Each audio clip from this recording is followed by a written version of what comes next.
What's good, Panther Nation? It's your boy, Myron McRae, a.k.a. Tornado McRae across the skies of the internet, here with another episode of Panther Pride TV, your one-stop shop for all your Panther notifications and your Panther obligations. And guys, it is Monday. We got a lot on the docket. Honestly, a lot of it's kind of bad, bro. A lot of it's kind of bad. We got some things on the docket, but you still made it to Monday. Hope y'all had a great weekend, even with the way the game played out on Saturday, but you know what? It's okay. We're going to talk about it, and we're going to talk about other things. So, first and foremost, guys, as we all saw, Houston beat us 20-3 on Saturday. Like, Nani? I know. Not what I expected. Not what I thought was going to happen. Not the game I anticipated Carolina having. And I was able to see the first couple drives before I had to go and leave for my practice on Saturday, and man, then I came back, I saw the highlights, saw the discourse about it, and here are some of the takeaways, man. So even from what I saw, offensively and defensively, the team looked stagnant. We were struggling. There's no honest way to put that. And I hate to say it because I do like his effort, but Shamar Bartholomew, bro. Oh, brother, this guy stinks! You had a bad day in coverage. They were targeting you left and right. You played not up to your standards. And I'm not saying Bartholomew is a horrible player by any means. I'm not saying like he's like Eli Apple. But it was a bad day. He definitely had a bad showing. He was targeted. Especially the touchdown to Nico Collins. I was like, bro, what were you doing? It's an easy out route to play. Honestly, you just sit on the outside. You were in solo coverage. I don't get why you gave that up. Because in my mind, I'm like, all right, your help's on the inside. You're the outside corner. Or even if you're not the outside corner, you're playing him for his out route from where he's at. Because I want to say Nico Collins started in the slot and made an out route. I'm like, that's the only route he would probably take here. And you didn't take that away. You didn't flip your hips. You didn't just guard it. It was bad. It was bad, and that wasn't the only time he got targeted. So that was horrible. Andy Dalton got injured, but we have signed the UFL MVP, Bryce Perkins, in place of that. I don't know how long Andy's going to be out, but with that signing, it's obviously going to be some significant time. Bryson Tremaine, he did shine with 3 catches for 46 yards on 4 targets, so the end of a good week for him. Happy to see him. And then Fitzgerald, he went 1 for 1 from 52 yards while Wright shanked his field goal, and some are saying now that Fitzgerald has taken the lead for the kicking competition. No. If I'm taking all of training camp and preseason and OTAs and Wright still has the lead there. Wright goes 0 for 1. Fitzgerald goes 1 for 1. I still say Wright is the leading kicker here, and that's just my 2 cents on the situation. Now, could I be wrong because I'm not in the organization? Absolutely. Y'all know this. I know this. I'm not there. I don't make the final decisions. They do. But I believe that Wright is still the lead kicker. And then Coach Canales, this is what he had to say after the game. He says, a lot of great work out there, but to me, I think to kind of sum it up, it was a day of almost. So I just challenged the group. I was like, are we going to be almost good? Are we going to make the plays when they're there to be made? 1 for 10 on 3rd down. JT Sanders missed the ball. Bryce hit him right in stride. We get a double move. T-Mac's probably going to score a touchdown. We didn't block Danielle Hunter right on the right. He hit Andy in the elbow. And then Jack Plummer, 2 interceptions. That makes it a really difficult day. I'm excited about our group. I'm excited about the talent we have out there. But can we play together and can we make it come alive? And we didn't do that to our standard and to my standard today. So I will say I'm happy Coach Canales said it like that. He's still confident in the team. He's still confident in what we can accomplish. But he was real. He was truthful. We all honestly felt like that game was just a bad showing of what we know this team is capable of doing. And it just didn't reflect what the hype and the confidence and the feeling heading into this season should be. Now, to caveat off of that, I have seen a lot of Panthers discourse, especially in Facebook groups. Everybody already screaming that this season's washed. I've seen some people already say Bryce Young is washed. Been saying it for 3 years. That like everybody's already pressing the panic button. Everybody's already pressing the panic button. It's preseason, y'all. And I understand the preseason is where you're supposed to iron out the kinks and make everything look phenomenal, crisp, and whatnot, and have you. However, I'm going to leave you with this reminder. Because, one, I would rather look like trash in preseason than in the regular season. And for those of you who don't understand why I say that, in 2008, the Detroit Lions went 4-0 in the preseason before they went 0-16 in the regular season. Nani? Reminder. The Detroit Lions went 4-0 in the preseason, then went on to go 0-16 in the regular season. So before you sit there and press the panic button, already claiming the season's washed over 2 preseason games, they don't count to a record. Now, if this was week 2, if this was heading into week 3 of the regular season, yes, y'all have all the right in the world to start pressing the button. All the right in the world. But it is preseason. Calm down, hold your britches, like, de-stress your breasts, calamity your memories. Like, bro, y'all are so quick and want to be the first person to say, I told you so, and to automatically be the person to say, yep, I called it before everybody else. The season's already washed. Calm down, bro. Calm it down. Let's wait until the stuff actually matters before we sit there and start making stuff like this. Now, if you want to make the claim heading into week 1 of the regular season, all right then, do you. Like, I'm not going to stop you, but preseason, y'all wildin'. Y'all are wildin'. If you're already pressing the panic button, you'll never be satisfied, bro. Nothing will ever satisfy you. Carolina could go 15-1 this year, could get to the Super Bowl, could win the Super Bowl, but win in a very dirty game, and you'll be pissed off that they won the Super Bowl not clean. Like, I don't know. I don't know, man. So, that's just my 2 cents on the matter. But one of the biggest stories that came out from over the weekend that shocked us all, including myself when I saw the update on my phone, was Nic Scourton suffered a collapsed lung in practice on Saturday, man. And first things first, I'm glad he's in stable condition. I'm glad, like, it wasn't anything life-threatening, because a collapsed lung is crazy, and it could have been a lot worse. So prayers to you, Nick. We're all praying for you. Hope you have a speedy recovery. Take your time if you need to, because you are a young man. Bro, we don't want to see you kill yourself over this game. Like, I would much rather you take the time you really need to recover and be back to you, because a collapsed lung, like, bro, that just scares me. That energy scares me a lot.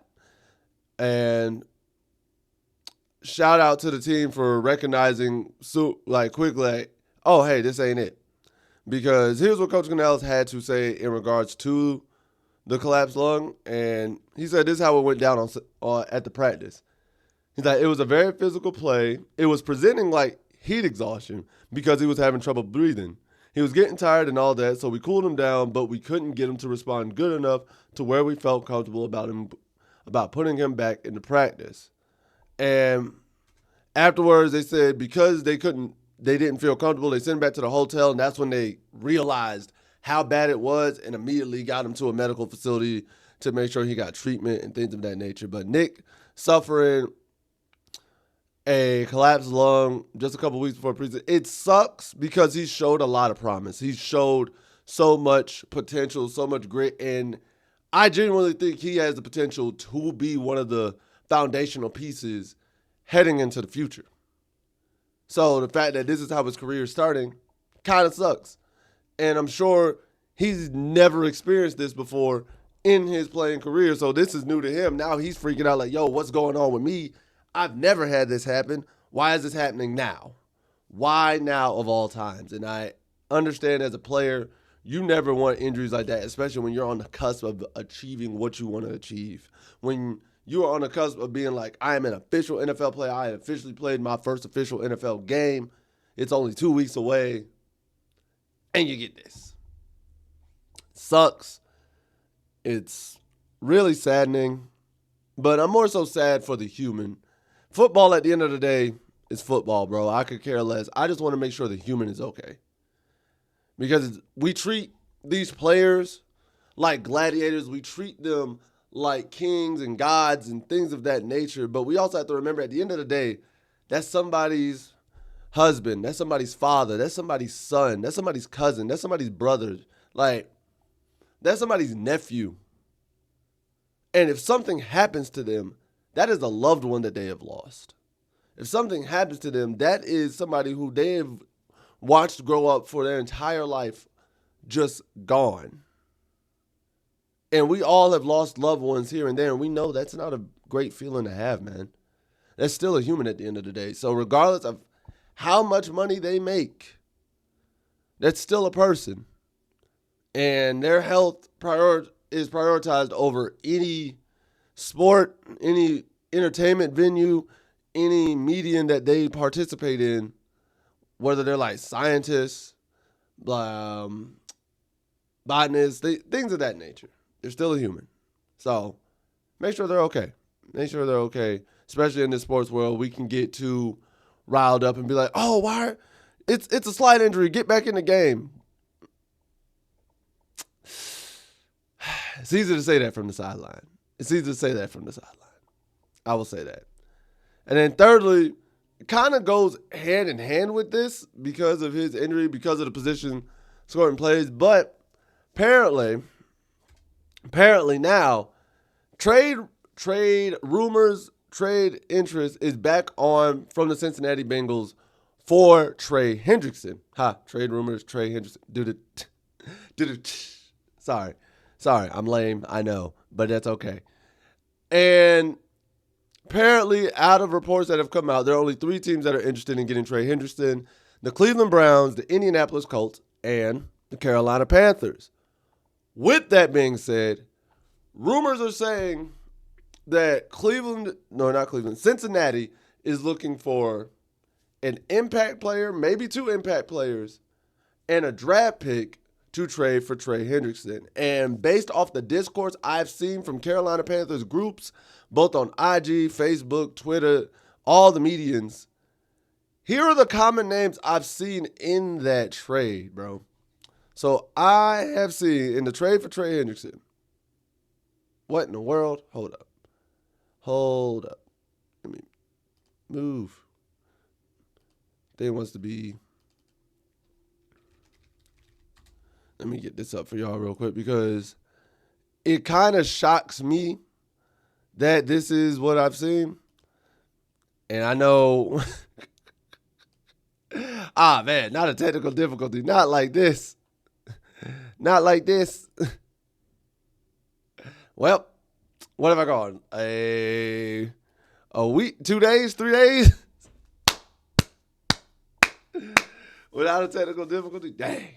I was almost there. Oh, well, it happens. Man,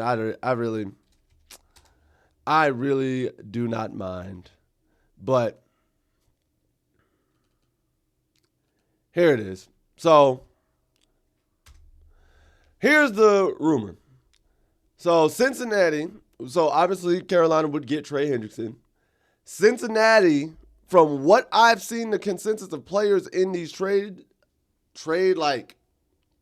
proposals would be DJ Wonnum, Adam Thielen, and a draft pick between the 3rd to 6th round. Nani? Now, I'm going to say this.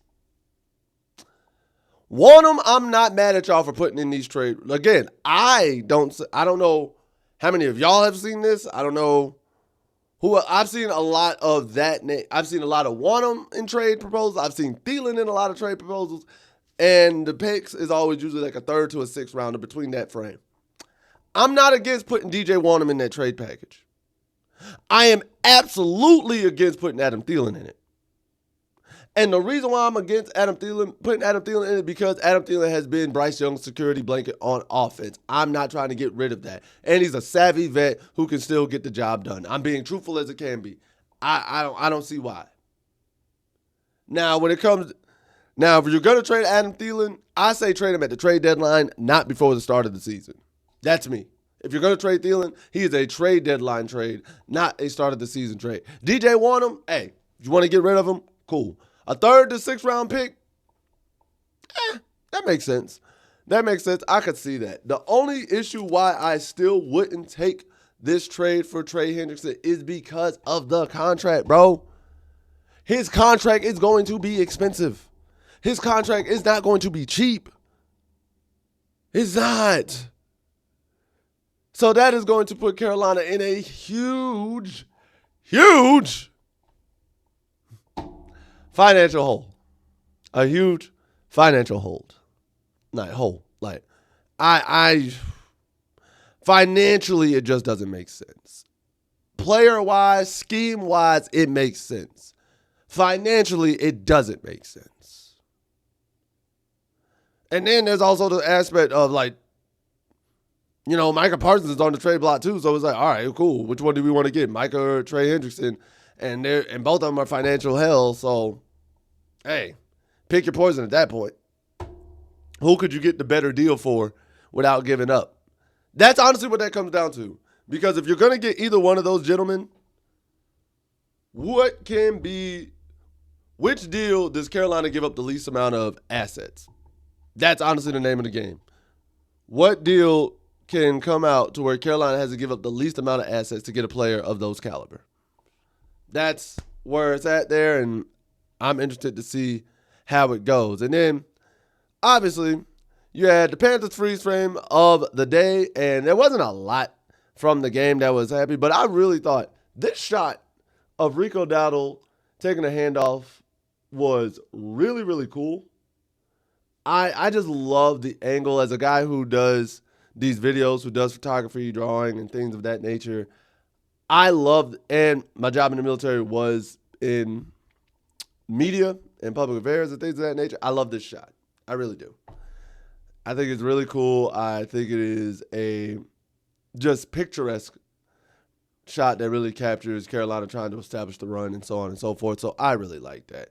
And now, lastly, it is time for Panther Nation to speak your truth, man. Y'all know I love reading these comments. I love reading them every which way. And the first one comes from Lil Maze Gaming. Says, I think the defensive line will bounce back and allow the least amount of rush yards this year to make up for last year.